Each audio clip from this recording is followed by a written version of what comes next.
I'm Oprah as a dude, and I love you all. All right, here we go. Hello, everybody. Welcome back to another episode of the Reyes Reflection podcast, hosted by yours truly, Nathanael Reyes. And you know the deal. Follow me on the socials at I'm Nathanael Reyes. I have to talk about those partners, ARAVE cards, completing sets one card at a time. Check out their streams on Whatnot to get yourself started on your Pokemon card collection today. Jocko Fuel, clean fuel without compromise. Use promo code REYESREFLECTION to save on your order. Mad Rabbit, be bold, be you. Again, use that promo code REYESREFLECTION to save. And lastly, SMACKIN sunflower seeds. Get yourself a sample pack using my exclusive link in my link tree. Today, we have a truly inspiring guest on the pod. After spending 10 years in a Texas prison, she has turned her experiences into powerful advocacy for reform, particularly for women impacted by incarceration. She is the community outreach coordinator for the Lioness Justice Impacted Women's Alliance. She is also the co-host of the On the Rec Yard Women's Prison podcast, where she sheds light on the realities of prison life and advocacy for system changes. And if that wasn't enough, she's also the partner and board member of the Second Chancer Foundation. So without further ado, Marci Marie Simmons, welcome to the pod. Thanks so much for having me. I'm excited to be here. Did I get all that right? You are a very talented woman with a lot of hats. Did I get a good amount of your hats right? Yeah, and I appreciate that. I've recently added filmmaker to that as a Represent Justice ambassador, and that's probably what I'm most excited about right now. But yeah, you did great. Filmmaker too. Okay, well, I can't wait to see your future productions, which you can definitely plug in. So I'm super thrilled to have you on the podcast. So let's start from the beginning. What were your early days like? What was early life like for Marci? Yeah, I grew up in a middle-class white suburban neighborhood. I didn't have like a whole lot of childhood trauma. It was a pretty normal upbringing. My parents are hippies, so I was taught about social justice, and they pretty much had a laid back approach to parenting. And so things were relaxed in my home, lots and lots of hugs. So just a very loving environment. You grew up in a pretty stable background. Is that safe to say? Oh, absolutely. My parents have been married 43 years. So, yeah. That's beautiful. That's beautiful. A lot different than what I grew up with. I grew up with two parents that loved us, but it was very tumultuous between the two of them. I think that sometimes happens when two people have a lot of kids very young. You don't know how to handle the situations. So your parents were very loving. Did you have any sports, anything that you played as a kid, any interests that you still do to this day? Yeah, I was a really active kid. Lots of sports, volleyball. I loved theater, and yeah, all of that good stuff. Football games on Friday nights and homecoming and all of that great stuff. You said you did theater. You did that in high school. Yeah, I did that in middle school and in high school. I loved the whole production of things. I loved entertaining. I was one of those kids that, me and my brother used to make up skits and perform for our parents in the living room. That was us. And my brother has kind of carried that. He's a musician and my dad's a musician. So we're a real creative family, and those things are embedded in me as well. So. I love that. I love that. You said Friday night football games, Texas. That's really big in Texas. I've heard that there's high school games that sell out AT&T in Dallas or Arlington. Absolutely. Rather. Yeah. Absolutely. It's hardcore. And I'm kind of in a rural area and I don't have high school age kiddos around. I don't even know anyone in our community that is in high school, but we will still drop in at a high school football game. Wow. I also love your accent, by the way. I just want to get that off.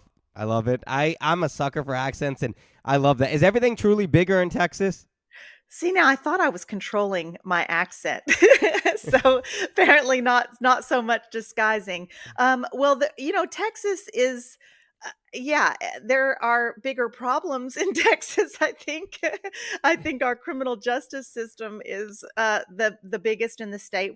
Or in the country. We incarcerate more people per capita than anyone else in the country. And so that's certainly bigger. Yeah. Yeah.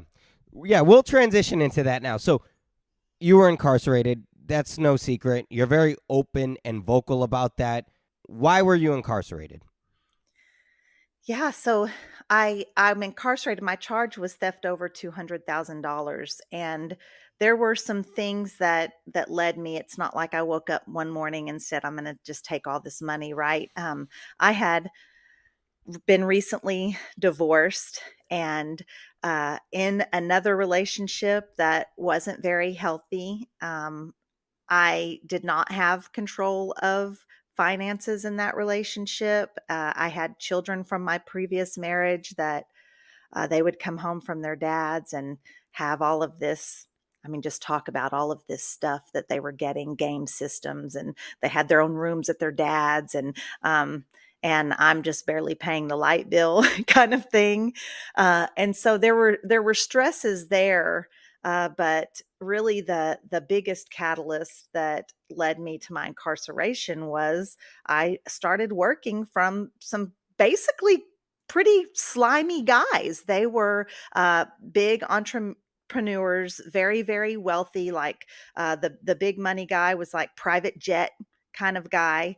And they would buy up companies with the intent to undersell their competitor so that their competitor would just buy them out, and that's how they would make money. And so that's legal, right? Completely legal, but not quite cool, right? But then in order to do that, they need it to look like their books are turning a profit. So part of my job was to make it look good for them. And yes, I knew it was not it was not cool. I knew that wasn't cool, but I started participating in that. And you start down that path, and immoral actions become normalized, and you're not really thinking too much of it. And then I start seeing these guys come into town and just blow all this crazy money, more money than I had ever seen. Meanwhile, we're struggling, and I start thinking I really deserve more than this for what I'm doing for these guys. I'm really maybe even breaking the law cooking these books. I'm not really sure. I knew it was immoral, and I just saw the opportunity, and I started taking from that pot just little by little. And I felt like it was little amounts. Like I felt like it was a small amount, but it was over 3.5 years. And man, you get a little bit of cash in your hand and you successfully steal. Basically, not basically, that's just flat out what it was. And you get away with it. And there's this adrenaline that comes with that. And I think over several months, it started becoming an addiction for me. Yeah, 3.5 years later, and $357,000 later, I was caught up. There's a lot to unpack there. First things first, I want to say that I am very proud of you for being so open, vulnerable to effectively a complete stranger. This is the first time we've ever really spoken face to face. So I really appreciate that. Second thing is, I'm never going to judge. Life is messy. There were things that I was heavily exposed to as a very young child, just because you have to pay those bills. You're stuck between basically eviction or not having food, not having power. And it's very, very hard. I think part of that, and not that I'm justifying immoral actions, but I think part of that is human nature. It's fight or flight, right? It's I need to survive, and my surroundings, I can't if I don't. And it's similar to Robin Hood in a sense of you steal from the rich to give to the poor. And so I'm not judging you whatsoever. I understand life is messy. I understand that growing up how I did, very poor. I'm just going to be upfront and honest, poor. I always tell people I was lucky if there was a bag of carrots in the fridge, and I was lucky if the fridge was even on. There were many times where we were in the dark. There were many times where we had to boil water for hot water. So I'm very familiar with those type of environments. And I'm familiar with the fact of, as a teen and as an adolescent, walking into convenience stores with big coats just so we can put a little spaghetti in the coat and walk out. Now those aren't things I'm proud about. Now those aren't things that I sit here and oh yeah, I got away with stealing spaghetti. Overpriced convenience store spaghetti. No. I'm saying this because I understand that sometimes life puts you in between that rock and a hard place. So I understand that. I want to make that very clear. There's no judgment on my end because I've been there. A lot of people will sit here and go, you're supposed to do it this way. It's this way or that way. That's not real life, right? I mean, that's never been real life. So no judgment on my end. I just want you to know that. Now, you end up getting caught. How did that process come about? You got a knock on the door. What happened? Yeah, so the way that I was taking money was through kiting, and it was electronic. So I had to be constantly moving funds back and forth in the bank accounts between several bank accounts so that the bank accounts didn't automatically throw like an electronic flag up to the bank and someone actually look at the accounts, right? So I'm in Texas, and there was a huge ice storm in Texas, y'all. We don't know how to handle the ice, and the whole state shuts down, quite literally. Schools, post offices, banks, everything is closed. I know that I need to move money. I have It's old school. I don't have like high speed internet. This was a few years ago, right? And I'm out in the middle of nowhere, very rural area, and I had no way to get online. I remember telling my husband at the time, like, I've got to get into work. I worked about 45 minutes away in town. And I was like, let me just put the truck like in 4-wheel drive. I'm going to crawl. And he's like, there is nothing open. Like nobody's at work. You don't have to be at work. And at that time I was like, man, if I could tell him why it's so important for me to go. He's not the kind of guy, that he's the kind of guy that won't take a sip of a soda pop before he checks out at the cash register. He's not going to be cool with this, first of all, and then second of all, I didn't want to involve him in any way, um, and so, anyways, I that was a Friday, and I knew like it's going to happen. I'm going to be caught up. By Monday morning, I go into work kind of knowing that I'm very well could be walking into accountability. And I walk into my office. It's a manufacturing plant. I have an office like in the middle of the manufacturing floor, so it's glass. Everybody can see. I walk in, and my big boss is sitting in my chair at my desk. The big man, the money man, and he's this big old guy. And I remember being I had never feared him before, but being fearful. People get real crazy behind money. And here's I'm going into this office with the closed door with this big old guy, but he just says sit down, and I sit down where my guest would be in my office, and I sit down, and he just opens up this folder, and it's papers of transactions. I didn't even pick anything up. I was able just to glance down very quickly at what it was, and he said, "What is this?" And I said, I think I think I don't know what to say. And about that time, apparently, probably the detectives were already there, and I just didn't see them. But two detectives walked in, and they asked me to come with them. I wasn't under arrest yet. And this is like where I need to tell you to call a lawyer, get a lawyer. And not that I was going to say I was innocent, because frankly, it felt a little bit of a relief to not have that. You can imagine how many lies, if I was the only person who knew I was taking all this money, think about how many lies I had told, and that the heaviness of lying to every person that I care about in my life, my parents, grandparents, my spouse, just building brick walls between everyone, just lies after lies. So I felt a relief, and I wasn't trying to plead innocence all of a sudden. However, a lawyer would have navigated me a much better deal. He would have, he or she would have told me how to communicate with the detectives. Instead, what I did is go with the detectives, and it was like that walk of shame, right? Where everybody's on the floor, manufacturing floor. They all know me, and I'm like walking through the plant with these two detectives on either side of me. I'm not in custody. I'm not in handcuffs, but I'm obviously being escorted by law enforcement. And I get in their car and I go to the detective's office, and it was like those interrogation rooms that you see on TV, just very bare white walls, a table. It had a camera in the corner, and the detective set a tape recorder, and it wasn't a tape recorder. It was more modern than that probably, but a recorder on the table. And I remember just thinking, holy hell, how has my life gotten here? It was almost, it was realization and shock and a bit humorous that I'm finding myself like surreal. Like, how did I end up here?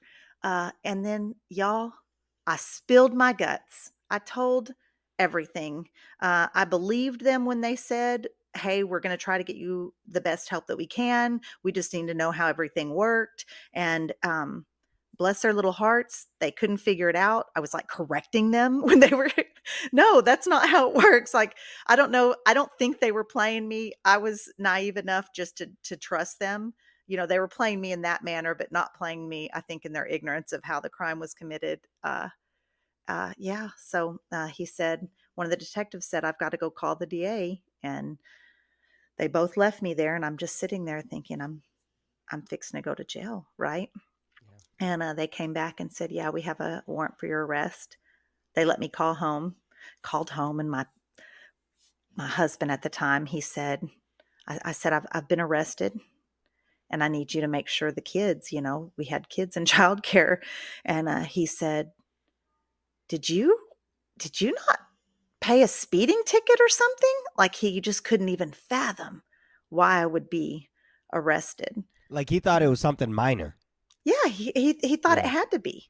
He just had no clue. Nobody knew. I think that my mom has recently told me, like, Marci, I knew something was going on with you. Yeah. They didn't know if maybe it was, they thought maybe illegal substances, maybe I had some kind of substance addiction, or they didn't know. They knew I had put extreme distance between me and everybody. Yeah, it was rough. That was a terrible time in my life. And I don't mean the time from the arrest. I mean, it sucked then, don't get me wrong. But I mean the time while I was committing my crime. Like, you get this influx of money, and it's this high, and you're able to spoil the hell out of your kids, and you're able to, I took my mom and grandmother and my oldest daughters like on this spa vacation, all stolen money. And there's those highs, but they're short. The majority of the time is this guilt and shame and this embarrassment at who you are inside. And then the lies, trying to keep up with the lies. You always feel like this dark cloud is hanging over you. You don't know when the ball's going to drop. It's not a good thing, and it certainly was not worth the highs. Yeah, because you're constantly chasing, right? I find that a lot of people, when they're committing acts like that are hedonistic and that are only self-indulgent, they keep trying to do more just to get a higher high. And that's not how life is. We are meant to be fulfilled with much more intimate interactions and connections. Isn't it interesting how families always know? How families can have a sense that something is off with you? Because you just touched up on how your mom knew but thought maybe it would have been narcotics or some substances. Families are remarkable in that regard. And that's why we really need to rely on family and close friends when we are in those crises, because they probably could have gotten you the help. Maybe if you had opened up sooner, maybe they would have been able to say, I kind of sensed something was wrong. Let's get you some help. Before you went ahead and did as long as you did through the 3.5 years. It's very hard, but it is also hard to accept that and believe it at that moment in time that you are weak and that you need help. It is really hard. That's what I mean. Life is so messy. It's so hard because you can't just say, oh, yeah, I'm a broken person, I need help, because we have pride. And then you Yeah. have a family and you're trying to take care of your family. Wow. That's a Wow. very bold, brave move. And I'm always just really impressed with folks that can acknowledge something's wrong and be brave enough to share that. I feel like there's a level of courage sharing after fact, but I would not have been able to. I don't think I had capacity to just come clean and face that moment of realization when everybody was like, whoa. I would not have, that would have had to been forced on me, and of course it was. But Yeah.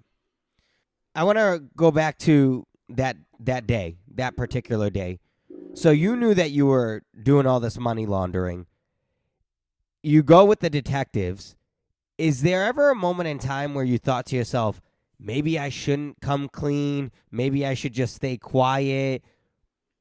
I know it's hard to relive that, but can you bring us back to that moment in time? Like, what are you thinking now? Because now you know you're going to jail, and now you know your kids have to be accounted for, your husband, your family. Just talk about what's going on in Marci's head at that moment in time.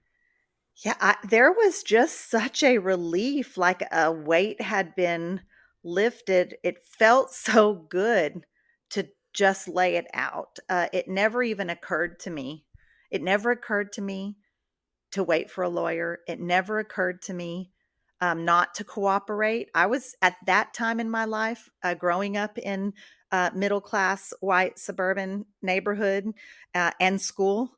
I had not ever seen firsthand how the criminal legal system works in our country, and I trusted the detectives. I had a lot of trust. It was just very naive. So I don't ever remember that moment. Now, when I finally did get an attorney, he reprimanded me, but you can't go backwards, right? Um, yeah, it was just a level. Honestly, it was a level of relief. I was able to bond out. I got arrested and I was able to bond out just for a couple weeks because then they upped the ante with a new charge. But while I was out on bond, I had some very serious, very real conversations with my family, with people that I love, including my middle school age children at that time. And all of that, I'm glad I had that time, because you can't really talk about your charges and what was happening while you're fighting them from the county jail, right? Because those phone calls and visits are all recorded. And I was able just to be very candid. Um, and it was hard to hear for them, and there was a lot of emotion there, anger and sorrow that I was going to be facing these charges, or that I was facing these charges. But still, even with all of that, it knocked down some of those walls I had been building. It started the healing process right then. Why did your lawyer reprimand you? My lawyer said, why did you tell them all of this? Like, they weren't understanding how it worked. He Okay. said, we wouldn't probably have had this big of a number, a financial number on you. I I guess there's a recording that he could hear my interview with them, and he's just said, why didn't you always ask for a lawyer first? Always ask for a lawyer. So I can't stress that enough. I did that trusting the detectives that they would help me. And then my first offer from the district attorney's office was 40 years. That's what my honesty got me, right? 40 years for this financial crime. Um, so yeah. Even though your lawyer may have reprimanded you, I'm sure for you personally, it must have felt like that just Oh, feeling. 100%. Yeah, 100% felt that, that immediate relief, Yeah. that I wasn't gonna have to live this double life that I had been living anymore, so. Yeah. So now you're speaking to your family. You lay your cards out. You tell them everything. Your family's starting to realize that you aren't going to be in their day-to-day life anymore for the time being. Then what happened? Yeah, I go back to jail and I didn't ever go to trial. I didn't take my case to trial. Again, I was pleading guilty. I wasn't trying to fight that. I was trying to get the best deal, the best number In terms of years? in terms of years, right? Okay. In terms of sentencing. In my mind, I thought Texas, we do have a parole here. And so I thought if I could get 10 years and get in there, I'd be eligible for parole before 2 years was up. Like in my mind, 10 or under, but they were hitting me with 40s, then they were hitting me with like 30, and then 8 months of going back and forth. And what that looks like is like you're in court and they tell you, hey, you have court this morning. I mean, you're in jail and they say, hey, you have court this morning, and you go and you're handcuffed and shackled. You're in your jail clothes. You're not looking, you look like someone who deserves to be in jail because you're dressed the part. And you're going back and forth to these court appearances. In the courthouse, there's like this cell underneath the court, and that's where they put you. It's a holding cell, but it's kind of dungeon like the one that I was at in Johnson County. And it was dank, and the lawyer, like my court appearances would look like my lawyer coming to the jail door and talking to me through it, saying, hey, they're offering this, and handing me a pen wanting me to sign, and me saying, no, I'm not signing for 40 years. No, I'm not signing for 30. And I kept telling him, get him down to 10, get him down to 10. Finally, 8 months of that going back and forth, I go and he's like, well, they want to pick up your husband. And he didn't have anything to do with it. And I knew logically he would be able to fight that. But what that looks like for a family that has already spent all of their income on my legal stuff, on bonding me out, $10,000 to bond me out, $10,000 for an attorney. I didn't know how long he would sit in county jail. I thought about our daughters. I couldn't see putting him through that. And I signed, I signed for 20 years. Yeah, I mean, I've never had heavy negative interactions with the justice system. I've had my typical ones, but in my experience from what I've talked to people, they all say that that is something that they do. They almost try to pin each other on one another because then they're able to get what they want, because it's now catering and affecting the emotional aspect of it. And emotion is hard to argue, right? It's hard because now, like you're thinking, I love him, I love my kids, I don't want to put them through that. Where the logic is, this has nothing to do with him. Why is he being impacted? It's strictly me. I'm holding myself accountable. Why are you dragging him in through this so that way he gets his name smeared and my family is now more impacted than what it already is? So from what I've heard from people that have gone through the justice system, that is a underhand tactic that I heavily disagree with. I don't know that firsthand, but just talking to people like yourself, that is something they say that I really don't agree with, unless you have concrete, substantial proof that they are also in cahoots and involved. I don't see the reason for doing that, but I understand that they do that so that way they could get you to quickly sign. And I watch the Forensic Files. I watch these shows. I bring that up because sometimes I feel like they're too quick on trying to get a conviction rather than what's right and what's wrong.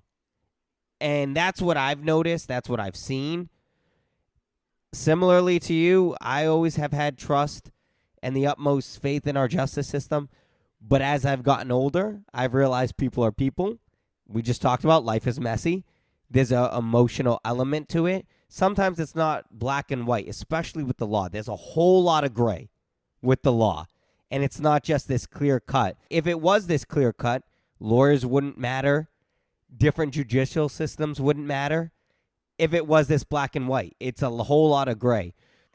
Yeah, it was really yucky. I remember that day, the lawyer like opened up his laptop and looked at the parole eligibility chart.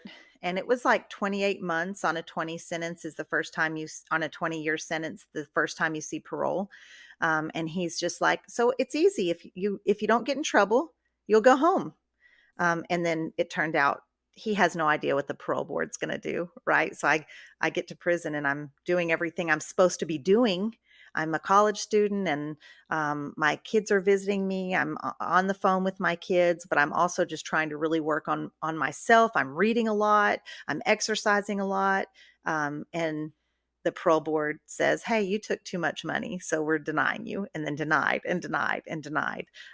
It was really tricky. Lawyers will even lawyers that work for you are still, especially I think in rural areas in Texas, they're still friends with the court system and the DAs. And I feel like it was kind of this, I imagined like my lawyer in the DA's office, like trading baseball cards almost with people's files. Like, hey, I need a good deal on this one. Okay, well, I need a win here. And it's a lot of negotiating and not so much what's right and wrong. And this is, coming from someone with my color skin, grows up in a suburban neighborhood. And the slight injustices that I incurred are nothing compared to what I witnessed marginalized communities getting and during my sentence and the whole process. So, yeah, we'll talk about that now. So, life in prison. You spent 10 years. You just talked about how your attorney said, hey, 28 months. It was 10 years. A huge chunk of your life. You're missing stuff with your kids. I think because of TV shows, people have this perception of life in prison. And sometimes TV can embellish just for views. Can you describe what life was like behind bars? Yeah, I first I'll start by saying, as someone that went to prison with kind of this belief that people in prison deserve to be there, that they were the bad people, and I had become a bad person. I was kind of went in going into that. What I didn't expect to find is this community of women and gender expansive folks just coming together as community and supporting each other. It's very different than what I think TV portrays, and certainly different than in men's prisons. And I'm friends with a lot of system impacted men that had quite a different experience with that. They found brotherhood, but it was still maybe affiliated by your location or by your race or religion. In women's prisons, we were just all in there together, and it was a lot of I didn't expect to find that, right? I expected to go in and have a fear for the people that I was living with.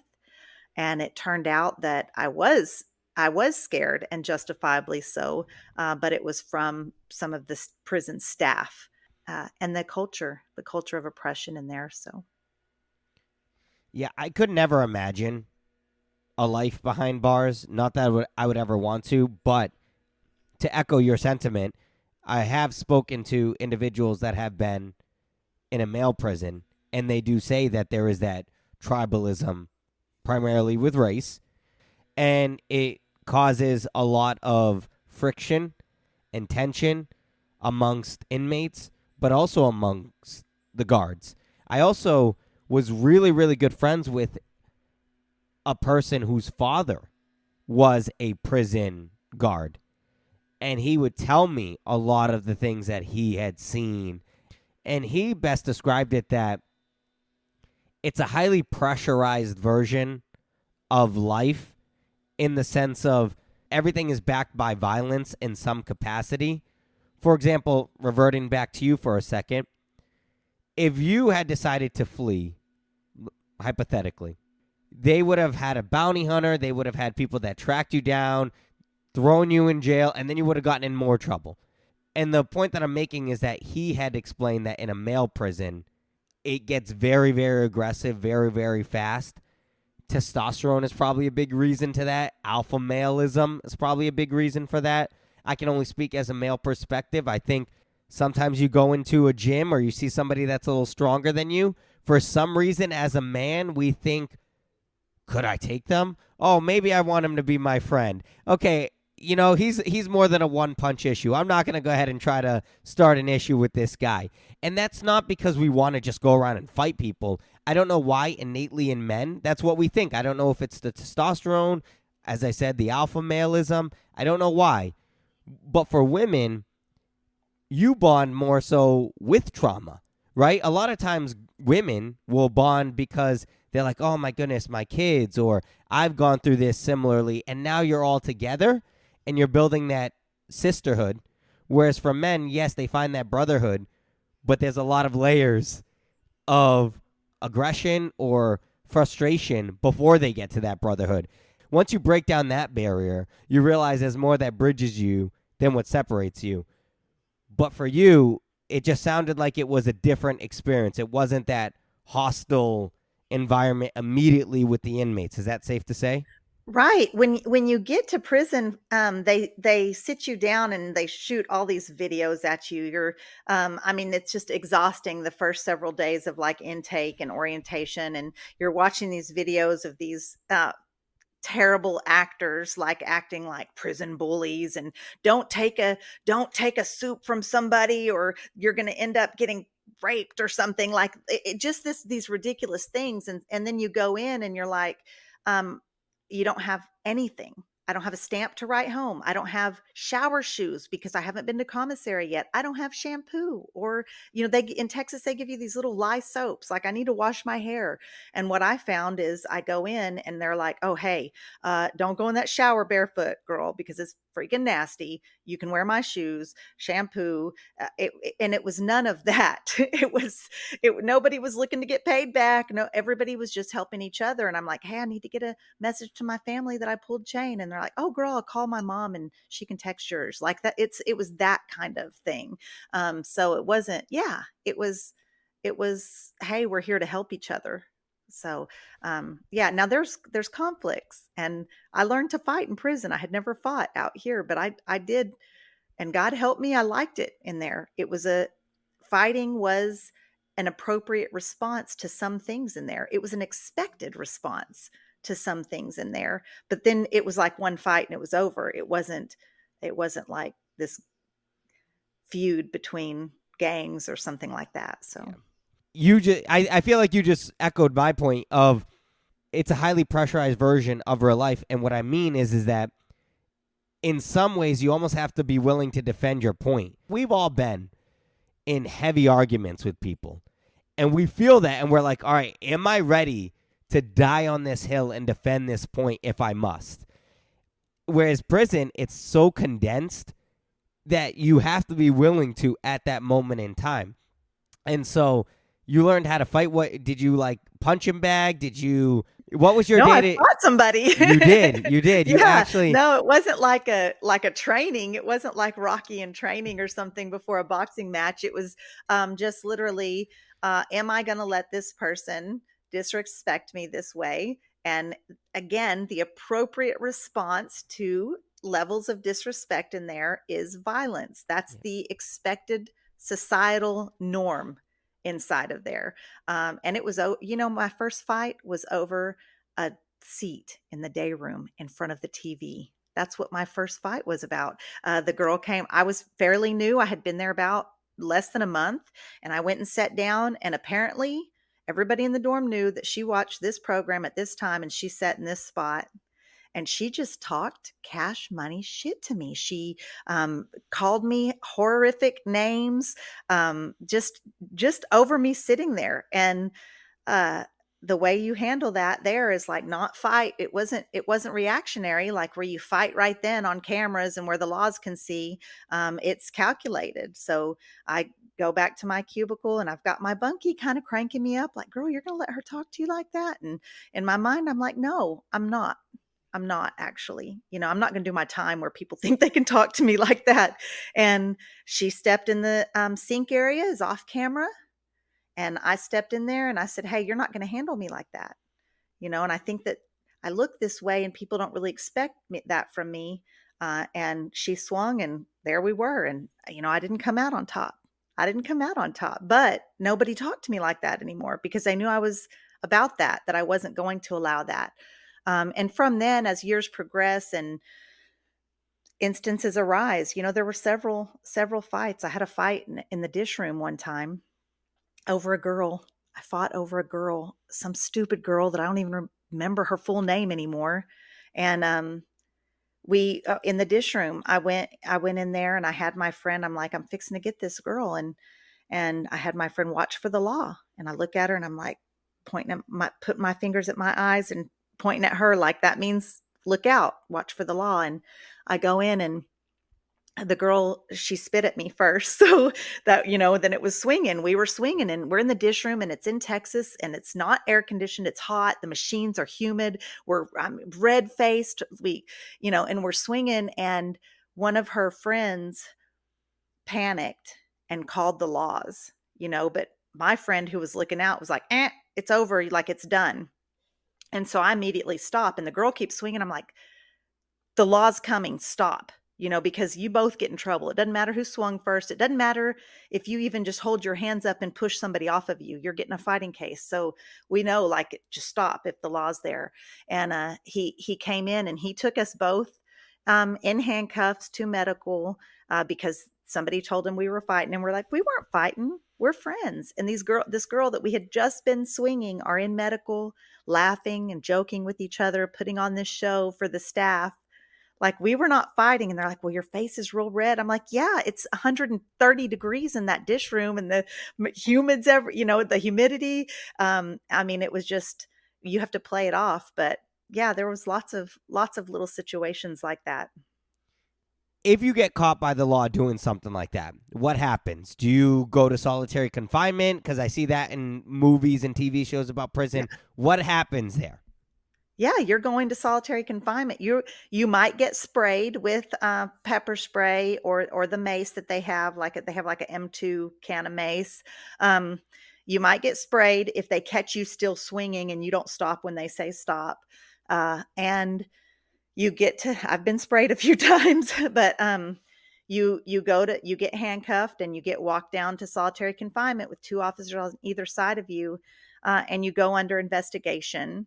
And you're there for a couple weeks, and then they look at the cameras, and then they decide what your punishment is. And your punishment could be moved to a higher custody level where you're locked down more often. Back in the day, you would have to stay in seg more. Texas recently passed a law saying you can't be in there for more than 15 days, but they get around it because if you're under investigation, you can stay a lot longer. Or if you're mishoused, you can stay a lot longer. Like I was there for the longest time was over 60 days. And those cells are really something.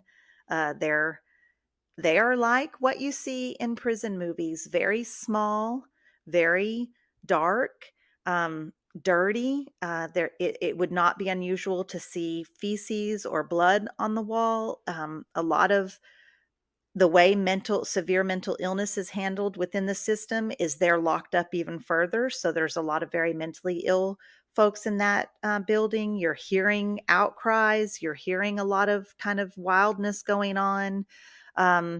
You're thrown in there with, you have to strip down and give them your clothes. They give you a gown. Sometimes not even bra and panties underneath this gown. It's really wild. Your visitations, your visits, if your family happens to come on a weekend when you're in solitary confinement, it's awful. And Texas particularly overuses solitary confinement. I know that the state of Texas houses more people in long-term solitary confinement, 3 years or more, than if you combined every other state plus the federal system. Wow. Texas houses more in long-term. They really overuse it. First time I went was for a hug. I had not had any disciplinary cases at that time, but that's a sex case. We're not supposed to touch each other. It was an older lady. She was crying at mail call. And I like I was maternal in there. I'm a maternal person out here. And I hugged the top of her shoulders and kissed her head. And we both went to SEG. They saw it on camera. They came in like a SWAT team into the dorm. You hear the keys, like 4 or 5 of them. And we're all like, who are they coming for? What's going on? Girl, they were coming for me. They were coming for me, and they took both of us. She didn't even hug me back. She was crying over her family's mail. I felt horrible, like getting her caught up. And she ended up getting released from SEG. I ended up doing like 30 days that time. And my grandmother came, and I remember going to visit, and I'm visitation. You come and they strip you out. You have to be strip searched. Texas strip searches women an excessive amount of time, off 4 times a day if you have certain jobs. But you get stripped before the visit, and then they give you this jumpsuit, and it was like a 4X jumpsuit.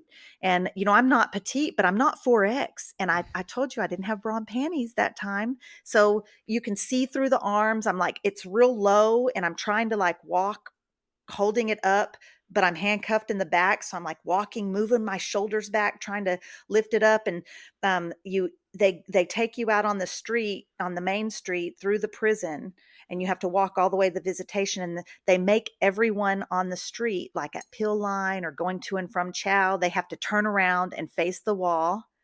And it's wild. So you get to prison. I mean, you get to the visitation, and you're in the visitation room, and you approach, you get to this door, and it slides open, and I see on the other side of the glass is my little grandmother.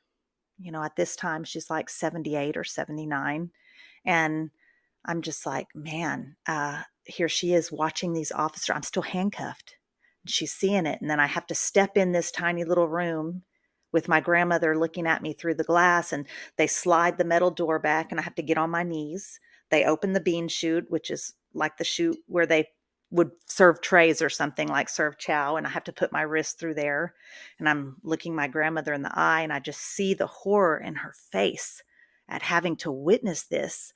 I mean, it's just so much guilt that came with that, that she even, I put her in a position that she would have to see me. Now, I was in SEG for a hug, but I was in prison because of choices I made, just the whole thing. And I sat down, and she said, what did you do to make them do that? Like, she assumed I had attacked someone. And I said, grandmother, I hugged somebody. I hugged somebody, and I don't know.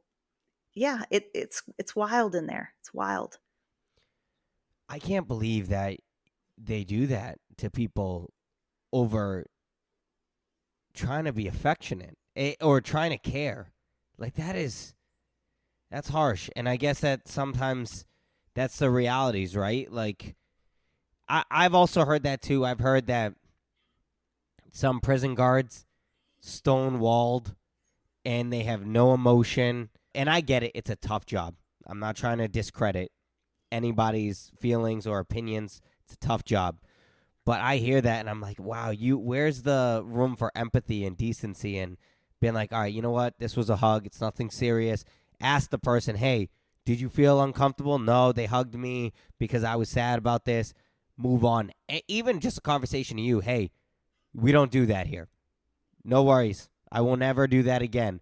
But to go through all that trauma, no wonder why people come out with PTSD and all these other mental illnesses afterwards, because just to account for or just to relive the screams of these mentally ill people in different cells is really hard. It's a tough pill to swallow for me. I'm normally pretty bubbly and lively, and I hear this, and for once in my life, I want to say I'm pretty speechless, because I've made jokes to my friends saying things like, I could totally handle solitary confinement. All I would need is a Bible and push-ups. But when I hear someone who's been through it, it's very disheartening to hear the little things that can get you into that, and how mentally it's almost like they try to break you. So how are you able to maintain your spirits and hopes while you're incarcerated? So for me, it was a couple of things. I'm fortunate and privileged enough to have a very supportive family that could afford to have the phone turned on for me to talk to. They could afford to make the trips across the state. Texas is a big state. A lot of families live 9, 12 hours away from their prison, and it's a really financial hardship for families to visit incarcerated loved ones. And I was fortunate enough that I was in a prison about 3 hours away. My family came regularly. I have a large family, so they would take turns. I had visits at least every month while I was incarcerated. That was a big help, but also just the community inside. We were helping each other. When you see atrocities happening to other people around you, it's easy to not be center focused and focus on what's just happening to you. And when you're focused on trying to help the people around you, that gives you purpose. And I think that's how I found. Now I didn't handle it well the whole time. I lost my shit in the middle of my sentence. I mean, I spiraled all the way down about my fourth or fifth parole denial, and I thought they're not letting me go home. I lost. I mean, all of it. The worst that you think I could do in there, suicidal idolizations, attempts. I ended up in the prison psych hospital for 6 months, and that's a whole nother. That could be a whole nother episode about how that goes in there. And so it's not easy. I'm not like, oh, I did it because I'm tough. No, I'm not tough. I was very weak. It was very harsh. But it was my community around me that got me through it and lifted me out of that space. I remember at one point feeling like I had completely lost myself in there, because there's a way that you can kind of submerge yourself into that culture. That culture in there is not healthy for anyone. It's not healthy for staff. It's not healthy for people that are locked up. And as someone working there, you could get sucked into that culture. And as someone incarcerated, you could get sucked into that culture. And I had remember just kind of thinking, would I want my kids to see me like this? Yeah. And, I can't do this. Am I this person? This was before I made parole. I'm like, am I going to be this person forever? Or can I just do this time the best that I can and be the best person that I can be, even though I'm in this environment, even though I'm being completely oppressed and in prison, I can still be a good person and I can still have self-worth. Yeah. Wow. I'm speechless. I'm flabbergasted. I could probably go on and ask 100 more questions about how the day to day goes. To circle back to what I said earlier, I feel like it's meant to try to mentally break you. And it seemed like there was a point in time where that happened for you. I just want to say I'm so proud of you that you have overcome this and that you have been able to even just be so vulnerable and open and share just what you're saying right now. I like to think I'm this strong person. I don't think I could go through half of what you went through and be able to talk about it. I really don't. I think I would just bottle it in and keep it in forever, because I feel like that's what would be the best thing to do. But to hear you share about your experiences, you're a really strong person, Marci. You really are. You really are. Yeah, I appreciate that so much. The power of narrative is really it's really important in my work. And I think that there's strength in being able to not allow the state to control the narrative anymore. The state puts out media and social media, and they have family days where they're like kind of feeding this narrative that is not an accurate portrayal of day-to-day life inside of the penitentiary. And being able to take my own narrative back and tell my story the way that I know it happened. There's power in that, and it's not for everybody, right? Some folks, they deal with trauma differently, and it would not be healthy for them to speak publicly. Speak with your therapist, people, but don't feel like you have to go on social media or interviews like this to make a difference. You can just heal yourself and show people that hey, people that have been in prison are valuable, and they're still people, and there's power in that as well. My good friend Robert Lilly is an advocate in Austin, Texas, who has about 20 years in state prisons under his belt. He said something one time to me that he said, "I don't believe that any human life is disposable." And that really stuck with me because people that have that felony jacket and including ones that committed heinous crimes, um, like I said, we were all in there together. We weren't, hey, you took a life. And I want to address that very, very quickly. Uh, the folks that have that charge, first of all, in Texas, you can have that charge if you're with somebody and they commit that crime. Your jacket says murder too. It's called the law of parties. There's a few states that do that. Texas is one. And the second thing is that crime, oftentimes, in especially for women, is a reactionary crime. A lot of times it's their abusers, and a lot of times it's their abusers. And that it's something that crime can happen, I think, to more people than you think. I think more people could fall into that a situation really easily, where they snapped or they had to. It was a survival. My crime was years of manipulation, and I'll just put it flat out there. I trust somebody that has a murder charge more than I trust somebody that has my charge, because it was all of the women that I met that have that charge I love dearly, and I are good people. And in fact, my nanny, who helps me here at the house with my nephews that we have custody of, has that charge, and did 33 inside. She got that charge at 15. And I trust her with my home, everything. So my home, kids, everything. But yeah, I just, all human life has value. And when folks, whether they have that charge, whether they have my charge, or something even more minor, they are all worthy of a second chance, and they all have the ability to change who they are. And it's just so important for us as a community here in the free world to not label those folks, and not judge them by the worst thing that they ever did in their life. And I think that's true of everybody. You can't judge somebody on the worst day of their life. You have to be able to, and especially if you're spiritual in any way, you have to be able to look at the bigger picture and see people who for who they really are, and not what it says on paper, or not what they did 20 years ago. Completely, completely. My faith teaches me he who is unblemished can cast the first stone. In your case, she who is unblemished can cast the first stone. In no world is anybody perfect.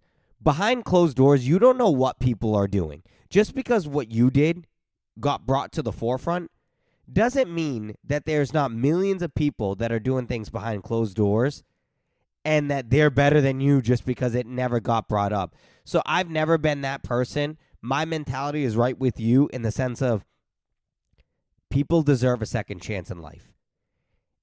I deserved a second chance in life. If it wasn't for somebody giving me second chances, I would not be who I am to this day.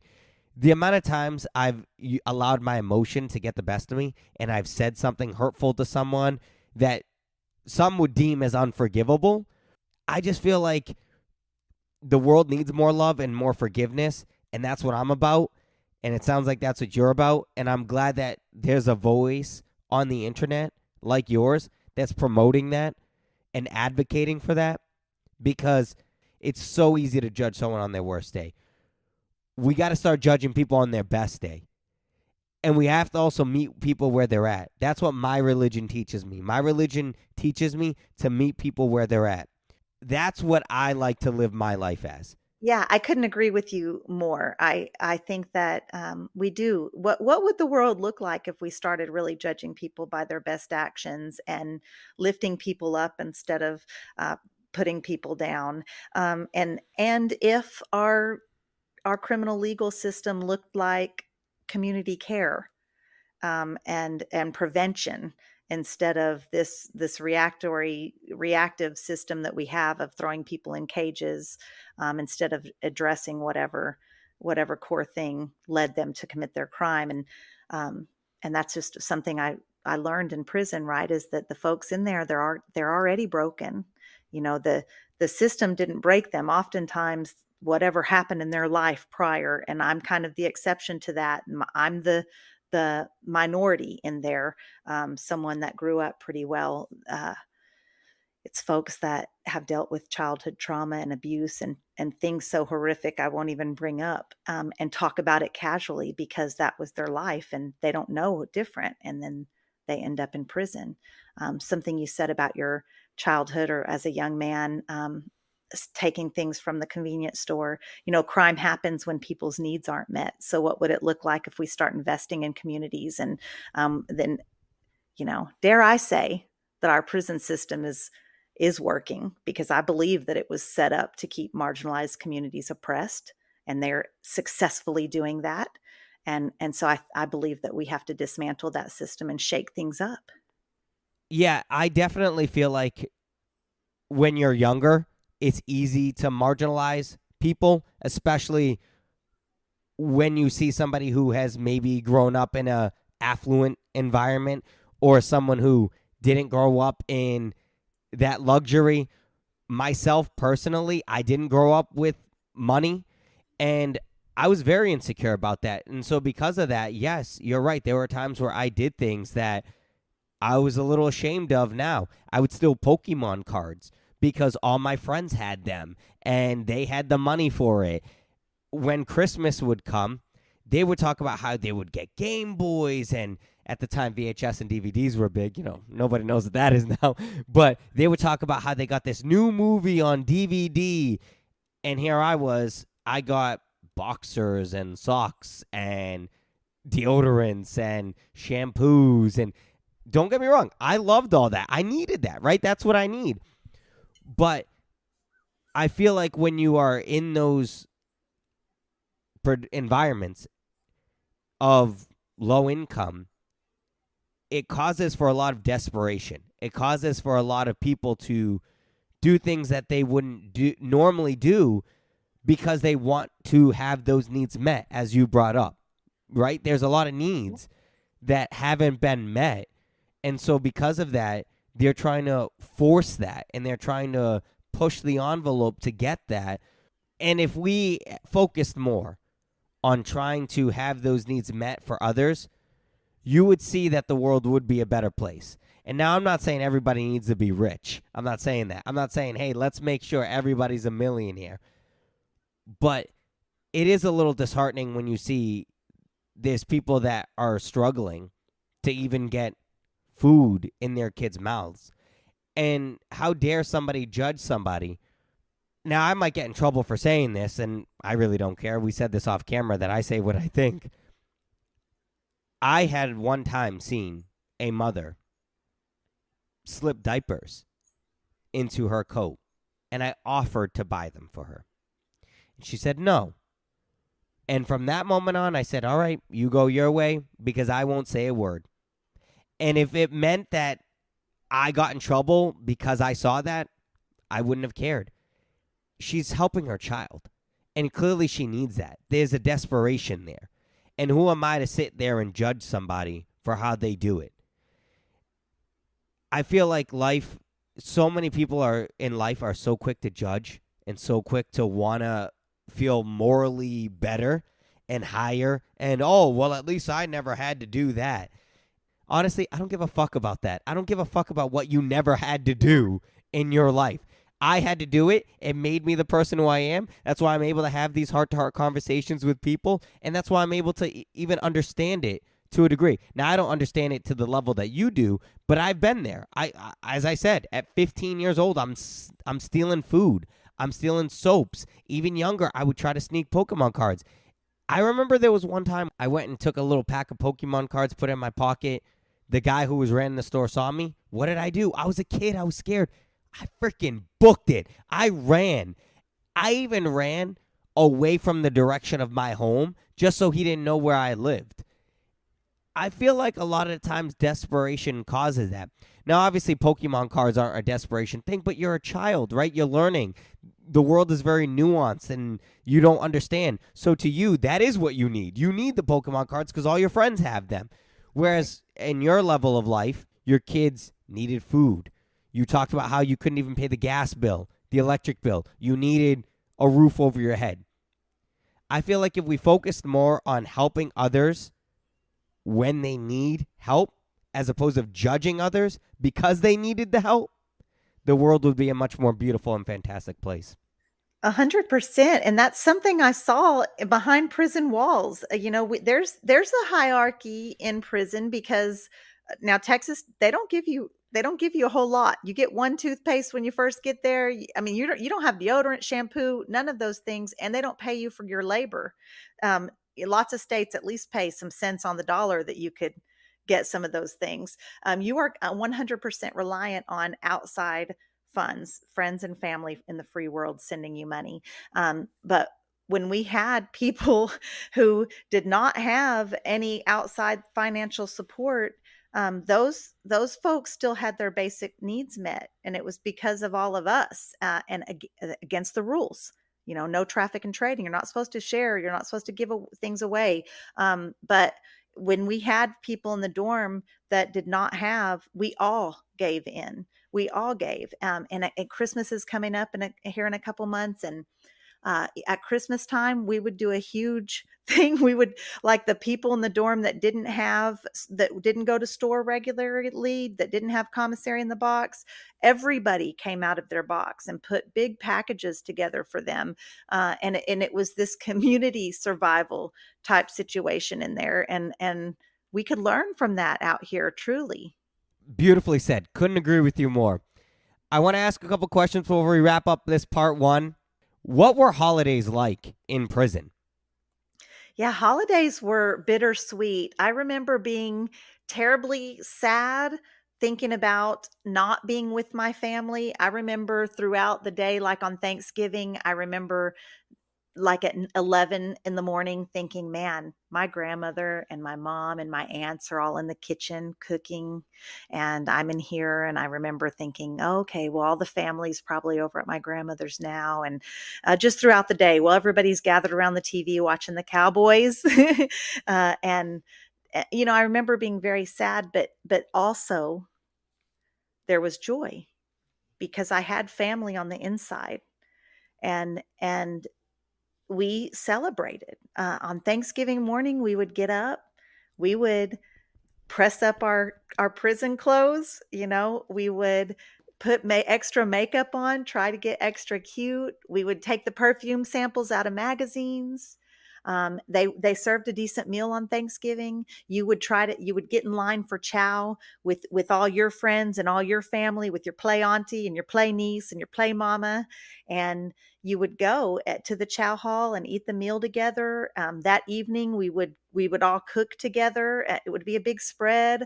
It was celebration, and Christmases and birthdays. We did gifts. We did decorations. Again, all this against the rules, but we have to survive in there mentally and emotionally. And so we did things. Birthdays, we made these crazy wild cakes in there with commissary items. And if you had a friend across the dorm, because I did meet my wife in prison, and we did not live together, so she lived across the unit. And on holidays, I would cook her a great meal and make her some kind of dessert, and pack it on me, smuggle it across the unit and pass it off to someone who lived with her. And that's just how we survived in there. And it was celebration. And yeah, the same way that food brings communities together out here, and that food can be an act of love by cooking a meal for someone, that's how we got down in there, the same way. So holidays could be really special. And I have met many women in there and since then who were formerly incarcerated that tell me the first time their birthday was ever celebrated was in prison. Um, and I just, that really hit me. I grew up so differently than most of the people that are locked up, and I just thought, man, we're really doing something here by being together and being there for each other. There were moments of joy. There were moments of heartache, and there were moments of complete anger and all of that. But there was joy. We had joy in there. Marci, thank you so much for doing this part 1 episode. You are fantastic. You are an incredible, beautiful, strong person. I think the world needs more people like you who have gone through shit and now you're able to share in a positive, helpful way. We didn't even begin to touch on your advocacy work, which we will definitely dive into. How can people find you, follow you, all this stuff? How can people get in touch with you? Thanks for that. I have, and thank you for having me. What a pleasure and what a great conversation and what a gracious host you are. I appreciate you so much. I have a website. It's my name. It's www.marci, M-A-R-C-I, Marie, MARIE.com. And I'm not that fancy. It just goes to my link tree, but but you can find all my handles there, and make sure you check out my podcast, On the Rec Yard Women's Prison Podcast. Yes, please do so. All right, party animals. So thank you so much for tuning in to this part 1 special with Marci Marie Simmons. She is now forever a friend of the show. I've sworn her in. She's knighted. Don't forget to subscribe and leave us a review. Follow me on those socials at I'm Nathanael Reyes. Make sure you show some love to our partners, ARAVE Cards, Jocko Fuel, Mad Rabbit, and SMACKIN Sunflower Seeds. And as always, may you live, may you love, and may you thrive. I'm Oprah as a dude, and I love you all.